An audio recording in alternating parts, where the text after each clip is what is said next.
বিশ্বনবী একবার সাইয়েদনা আনাস রাদিয়াল্লাহু তাআলা আনহুকে একটা ছোট্ট জিনিস আনতে পাঠালেন। ছোট্ট আনাসকে বললেন আমার জুব্বা নিয়ে আসো। তো জুব্বা আনতে যখন বেরোলেন আনাস রাদিয়াল্লাহু তাআলা আনহু, দেখলেন মদিনার অলিতে গলিতে বাচ্চারা কুতকুত খেলে। তো এই খেলা দেখে আনাস রাদিয়াল্লাহু তাআলা আনহু উনি ভুলে যে উনিও দাঁড়িয়ে খেলা দেখতে শুরু করলেন। এখন ঘন্টার পর ঘন্টা যায়, আনাসও আসে না, জামাও আসে না।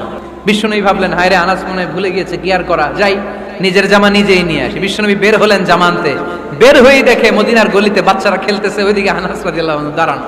বিষ্ণু ইসলাম কিছু বললেন না, যে উনিও আনাস রাদিয়াল্লাহু তাআলা আনহুর পাশে দাঁড়িয়ে খেলা দেখতে আরম্ভ করলেন। খেলা দেখতে দেখতে হঠাৎ বিশ্বনবীর দিকে চোখ পড়ে গেছে। বিশ্বনবীর চোখের দিকে যখন সাইয়েদনা আনাস রাদিয়াল্লাহু তাআলা আনহুর চোখ পড়ে গেছে, সাইয়েদনা আনাস বলে আমার কলিজাটা এখান থেকে এই দিকে চলে আসছে। হায় হায়, এখন আমার মনে পড়ছে বিশ্বনবীর জামা আনতে পাঠাইছিল। উনি বললেন বিশ্বনবী আমারে ধমক দেন নাই, বিশ্বনবী শুধু একটা হাসি দিয়েছেন। সাইয়েদনা আনাস বলে বিশ্বনবীর মুচকি হাসির শাসন মরার আগের দিন পর্যন্ত আমি আনাসকে সোজা রাস্তায় রেখেছি।